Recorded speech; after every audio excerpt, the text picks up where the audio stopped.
নমস্কার, অভি ও অভিযাত্রী চ্যানেলে সবাইকে স্বাগত। আশা করি সবাই ভালো আছেন।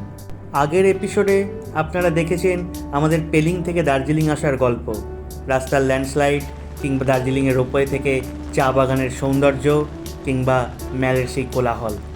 আজকের এপিসোডে থাকছে দার্জিলিংয়ের সাইট সিন, টয় ট্রেন অর্থাৎ আমাদের জয় রাইড চড়ার গল্প। 15ই জুন 2024, ঘুম ভাঙতেই ফ্রেশ হয়ে ক্যামেরা হাতে বেরিয়ে পড়লাম বাঙালির চিরাচরিত দীপুদার দার্জিলিংয়ের রাস্তায়। Darjeeling, queen of hills. ভোরবেলা ওয়েদার খারাপ থাকার জন্য সানরাইজ দেখতে আমরা টাইগার হিল আর যাইনি, তাই সবার সকাল একটু দেরিতে শুরু হলেও আমি ক্যামেরা হাতে বেরিয়ে পড়েছিলাম দার্জিলিংয়ের ফাঁকা রাস্তায়। সকালের দার্জিলিং যেন শান্ত, হাতে গোনা কিছু লোক মাত্র। দোকানপাট তখনও সব বন্ধ, খুলতে খুলতে 9টা সাড়ে 9টা। আমাদের হোটেল চকবাজারের সামনে, ম্যাল থেকে 4-5 মিনিট হাঁটা পথ। Good morning from Darjeeling Chawkbazar. আমি এখন দাঁড়িয়ে আছি আমাদের ঠিক হোটেলের সামনে, হোটেল প্রধান রেসিডেন্সি। রুমগুলো ছিল পরিষ্কার পরিচ্ছন্ন, স্পেসিয়াস। সবার ছিল ডবল বেডরুম। আমরা নিয়েছিলাম একটা স্যুট রুম 4 জন থাকার জন্য, আমরা 2 জন আর জেঠিরা 2 জন। এই স্যুট রুমটা ছিল একদম 4 তলায়, টপ ফ্লোরে। জানলা খুললেই আলিঙ্গন করে যায় মেঘ পাহাড়ের দল। সকাল 9টা নাগাদ সবাই রেডি হয়ে হাজির হয়েছিল ব্রেকফাস্ট টেবিলে। আলুর পরোটা, আচার, টস। এই যে সবাই খাচ্ছে আলুর পরোটা।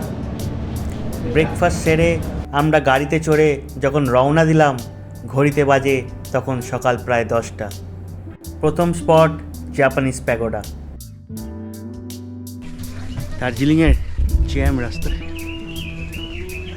প্রায় 200-300 মিটার আগে থেকেই গাড়ির জ্যাম ছিল, তাই আমরা অনেকে হাঁটা পথেই এগোতে থাকলাম জাপানিজ প্যাগোডার দিকে।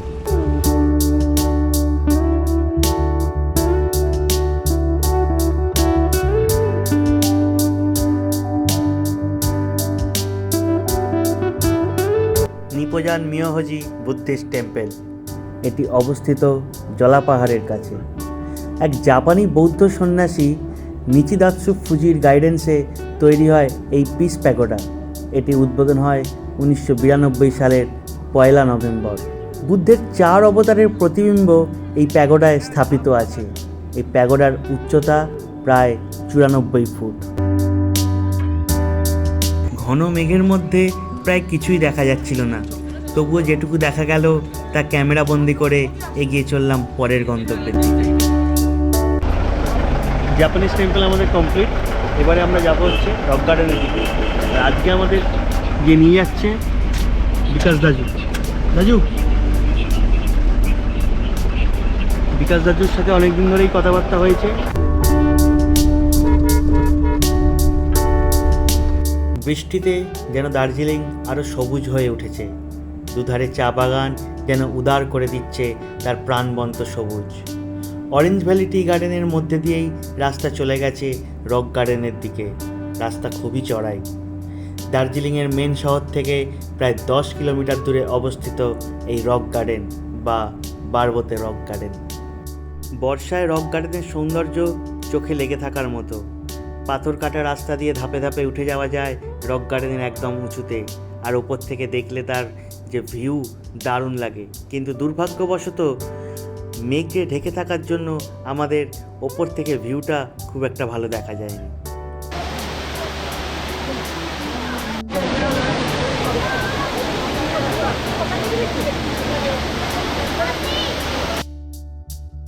জাপানিজ প্যাগোডা, রক গার্ডেন দেখে দার্জিলিংয়ের ওয়ান ওয়ে রাস্তার জ্যাম কাটিয়ে আমরা যখন চিড়িয়াখানার কাছে এসে পৌঁছলাম, ঘড়িতে বাজে তখন বেলা 2:30। এই সিঁড়ি দিয়ে উপরে উঠে গেলেই চিড়িয়াখানার গেট। প্রায় 20 মিনিট মতন লাইনে দাঁড়িয়ে থেকেছিলাম টিকিট কাটার জন্য। দার্জিলিং জু ও হিমালয়ান মাউন্টেন ইনস্টিটিউট, এই দুটোর টিকিট একসাথেই কাটতে হয় একটাই টিকিটে। টিকিটের দাম প্রায় 110 টাকা পার হেড। 7000 ফুট উচ্চতায় অবস্থিত প্রায় 68 একর জায়গা জুড়ে রয়েছে এই Padmaja Naidu Himalayan zoological park. Ticket কেটে গেটের ভিতর ঢুকতেই সামনে দেওয়া চিড়িয়াখানার রোড ম্যাপ। প্রথমে আমরা গেছিলাম রেড পান্ডার দিকে। মেঘ কুয়াশায় চারিদিক ঢেকে থাকায় ক্যামেরায় ছবি ভালো আসছিল না, তাও যেটুকু এলো সেটুকুই তুলে ধরলাম আপনাদের কাছে।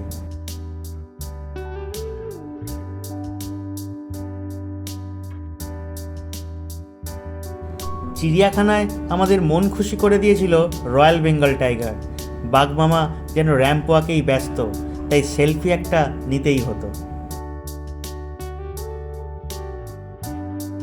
এরপর সেই ঐতিহাসিক মিউজিয়াম, হিমালয়ান মাউন্টেনিয়ারিং ইনস্টিটিউট।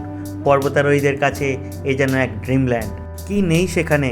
এক্সপিডিশনের সমস্ত জিনিসপত্রের রেপ্লিকা থেকে শুরু করে ম্যালোরির ইতিহাস বা তেনজিং নোরগে এডওয়ার্ড হিলারির পায়ে মানবজাতির প্রথম এভারেস্ট জয়। সত্যি দার্জিলিং যেন তেনজিংময়, হিমালয়ের যেন আপন ছেলে, আপন সন্তান এই তেনজিং নোরগে। ইনস্টিটিউটের ভেতরে ফটোগ্রাফি অ্যালাউ ছিল না, তাই ভেতরের কোনো ছবি এই ব্লগে নেই। অবশেষে বৃষ্টি ভেজা দার্জিলিংয়ে চিড়িয়াখানা থেকে যখন বেরোলাম তখন বাজে বিকেল 5:30। অগত্যা সবাই চললাম ম্যালের দিকে।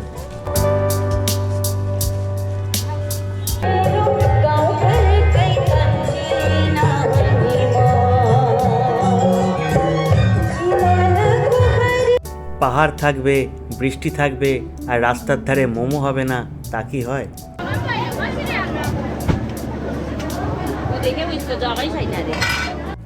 দার্জিলিংয়ের সন্ধে মানেই ম্যাল।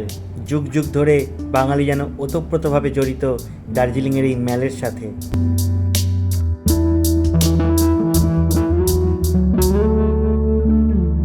একটু সন্ধে গড়াতেই মাথায় বৃষ্টি নিয়ে একদল নেপালি ছেলে মেয়ে কবি ভানুভক্তের মূর্তির কাছে এসে গান বাজনা করে জমিয়ে তুলল ম্যালের সন্ধে।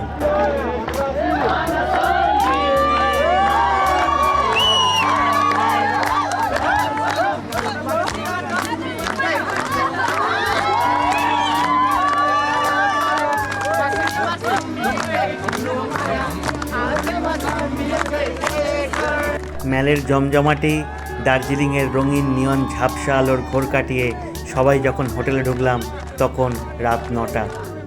তাই বেশি দেরি না করে ডিনার সেরে সবাই চলে গেল যে যার নিজেদের রুমে। 16 জুন 2024 ভোরবেলা ঘুম ভাঙতেই গ্রুপের কিছু সদস্যকে নিয়ে আমরা গেছিলাম মহাকাল মন্দিরে। এই মহাকাল পর্বতকে আগে বলা হতো অবজারভেটরি হিল। এর উচ্চতা 7163 ফুট।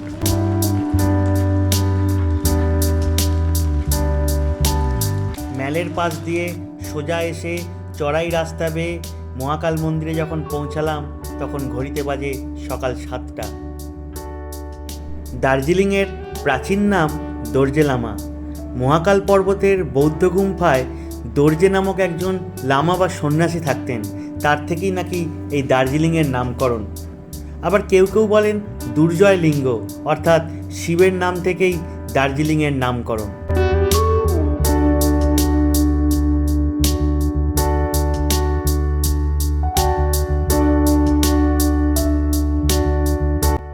অনবরত বৃষ্টি হয়ে যাচ্ছিল, তাই বেশি সময় ধরে আমরা মহাকাল মন্দিরের কাছে থাকতে পারিনি।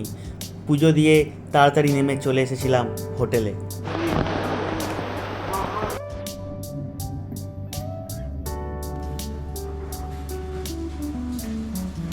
ব্রেকফাস্ট সেরে প্রধান রেসিডেন্সিকে বিদায় জানিয়ে আমরা চললাম দার্জিলিং স্টেশনের দিকে।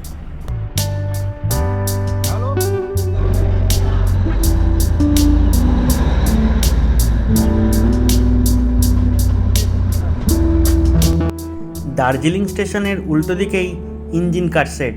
এখানেই টয় ট্রেনের ইঞ্জিনের মেনটেন্যান্স হয়। বিকাশ দাসু আমাদের দার্জিলিং স্টেশনের সামনে নামিয়ে দিয়ে চলে গেল ঘুম স্টেশনের কাছে। আমাদের 11:40 ডিজেল জয় রাইড বুক করা ছিল। এই জয় রাইড দার্জিলিং স্টেশন থেকে শুরু করে বাতাসিয়া লুপ হয়ে পৌঁছায় ঘুম স্টেশন, আবার ঘুম স্টেশন থেকে বাতাসিয়া লুপ হয়ে ব্যাক করে দার্জিলিং স্টেশন। ডিজেল জয় রাইডের টিকিটের দাম 1000 টাকা পার পার্সন। স্টিম জয় রাইডের টিকিটের দাম 1500 টাকা পার পার্সন। টিকিট অনলাইন কাটা যায় আইআরসিটিসি অ্যাপ থেকে, অথবা অন স্পটেও টিকিট কাটা যায়, তবে এটা ডিপেন্ড করে কতটা ক্রাউড থাকছে তার উপরে।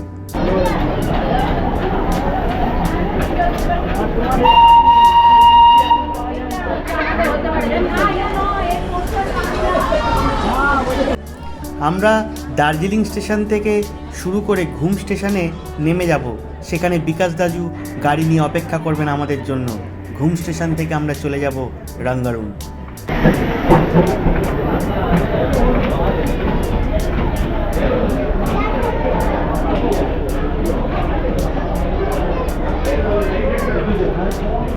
Darjeeling rail station, altitude 6812 foot.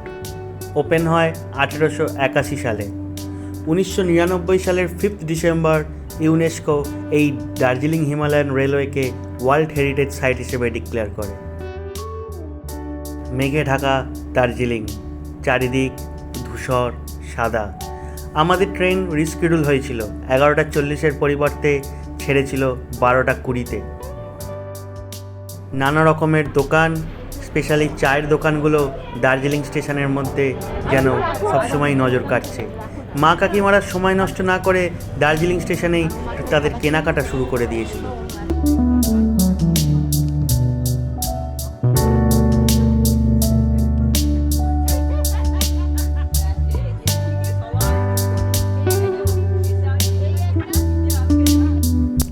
ইংরেজ শাসিত ভারতবর্ষ, স্বাধীনতা সংগ্রাম, নকশাল আন্দোলন কিংবা মডার্ন সিভিলাইজেশন, কত সাক্ষ্যই না বহন করে চলেছে এই দার্জিলিং রেলওয়ে স্টেশন।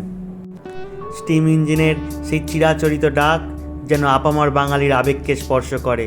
সেই পুরনো ইতিহাসের গল্প শুনতে শুনতেই মাইকে অ্যানাউন্স হলো আমাদের জয়রাইড 52597 1 নম্বর প্ল্যাটফর্ম থেকে ছাড়বে।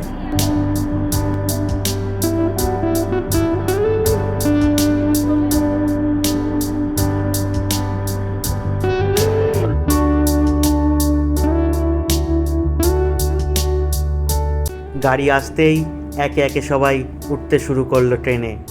অনেকে আবার নিজেদের স্মৃতির পাতা থেকে তুলে ধরলো নিজেদের গল্প। সত্যি দার্জিলিং আর টয় ট্রেন যুগে যুগে প্রতিটি বাঙালির মনে গেঁথে থাকা এ যেন এক চিরাচরিত বন্ধন।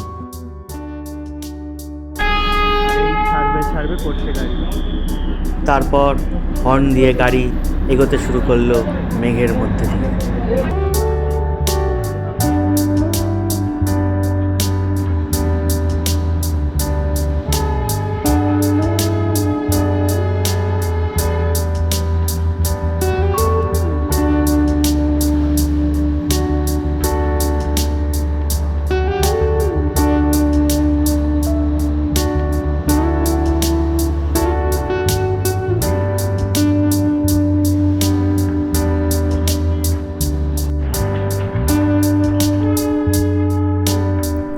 স্টেশন পেরিয়ে রাস্তার একবার ডান দিক একবার বাঁ দিক, অপূর্ব এই পথ চলা। প্রায় 20 মিনিট পরে আমরা এসে পৌঁছেছিলাম বাতাসিয়া লুপ।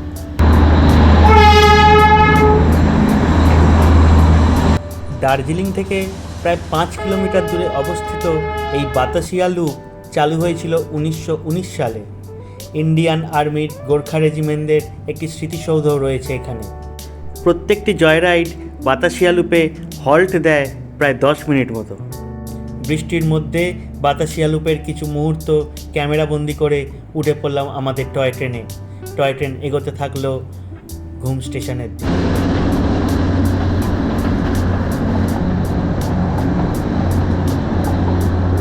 প্রায় 5 মিনিট পর আমরা এসে পৌঁছেছিলাম ঘুম রেলওয়ে স্টেশনে। ঘুম রেলওয়ে স্টেশন ইন্ডিয়ার one of the highest hill station, altitude 7407 foot. উদ্বোধন হয়েছিল 1881 সালে। আমাদের এই জয় রাইডের অভূতপূর্ব জার্নি শেষ করলাম আমরা ঘুম স্টেশনে। তারপর চেপে বসলাম বিকাশজির গাড়িতে।